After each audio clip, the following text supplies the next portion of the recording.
नमस्कारम दोस्तों। कल हमने कर्म संस्कारों के माध्यम से समझा था कि किस तरह से व्यक्ति अपने कर्म संस्कारों के कारण से अनेक योनियों में जन्म जन्मांतरों तक भटकता रहता है। उस चक्र से व्यक्ति की मुक्ति नहीं हो पाती है। ऐसी ही एक घटना भगवान बुद्ध के जीवन काल की है। उस पर हम प्रकाश डालते हैं। भगवान बुद्ध एक दिन भिक्षाटन के लिए निकले थे, तो भगवान बुद्ध एक सुअरी को देख करके ठिठक जाते हैं, कुछ सोच में पड़ जाते हैं। थोड़ी देर बाद मुस्कुराते हैं और आगे बढ़ जाते हैं। आनंद को यह बात अजीब लगी तो आनंद से रहा नहीं गया और आनंद ने पूछा कि भगवान, पहले आपके ठिठकने का और फिर मुस्कुराने का कारण क्या है। तब भगवान बुद्ध आनंद को बताते हैं कि यह जो सुअरी है, यह प्राचीन समय में एक बुद्ध हुए ककु संद, उनके बिहार में मुर्गी करके उनके प्रवचन सुनने आती थी और इसे प्रवचन इतने अच्छे लगने लगे कि यह नित्य प्रति भगवान बुद्ध के प्रवचनों को बड़े ध्यान से सुनती। जैसे वो ककुसंद बुद्ध बैठते उन्हीं के तरीके से बैठती। वो आंखें बंद करते तो ये भी आंखें बंद कर लेती। इस तरह नित्य प्रति प्रवचन सुन करके, उनका सानिध्य करके, उनके साथ में ध्यान करके इस मुर्गी के कुछ पुण्य अर्जित हुए और अगले जन्म में यह मुर्गी एक राजकुमारी बनी।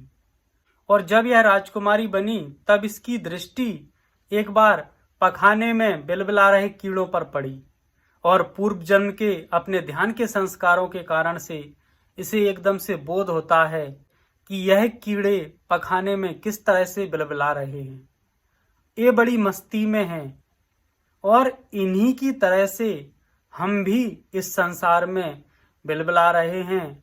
और हम लगते तो हैं कि बड़ी मस्ती में हैं, लेकिन हम भी इन्हीं की तरह से इसी संसार में जीवन यापन करते हैं, बिलबिलाते रहते हैं, कभी भी इससे मुक्त होने की नहीं सोचते हैं।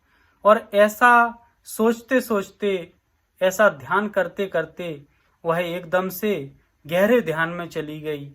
उसे देह की सुध ना रही और इस गहरे ध्यान की वजह से उसका अगला जन्म देव कन्या के रूप में हुआ।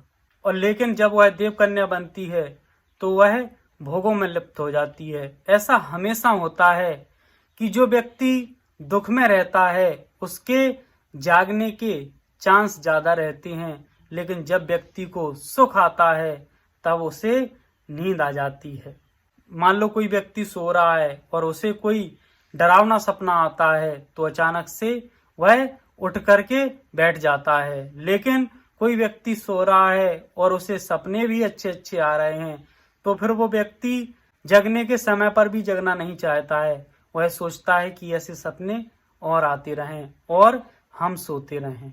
और जब वह देव कन्या बनी, भोगों में लिप्त हुई, तो उसके जो पुण्य थे वो क्षीण हुए और आकर के अब इसे सुअरी का जन्म मिला है। तो भगवान बुद्ध कहते हैं कि आनंद, यहाँ इस चक्र में थोड़ी सी भी चूक हुई तो व्यक्ति तुरंत भटक जाता है और बड़ी से बड़ी योनियों में पहुंचने के बाद भी व्यक्ति को निकृष्ट योनियों में आना पड़ता है। जैसे जैसे जो व्यक्ति गहरे ध्यान में उतरता है, गहरी साधना में उतरता है, ऊंचाइयों पर बढ़ता है, उसे और संभल कर चलना पड़ता है। उसके लिए परिस्थितियां और बढ़ जाती हैं, उसके गिरने के चांस और बढ़ जाते हैं। इसलिए हर व्यक्ति को बहुत सतर्कता से पहरेदारी करनी पड़ती है, बहुत सजग रहना पड़ता है। जिस घर में दिया जलता है, रात भर पहरेदार जगता रहता है, उस घर के बाहर से चोर निकल तो जाते हैं लेकिन उस घर में चोरी नहीं करते हैं। लेकिन जिन घरों में दिया नहीं जलता है, पहरेदार शराब पी करके सो रहे होते हैं, वो चोरों के लिए खुला निमंत्रण देते हैं कि आओ हमारी चोरी करो।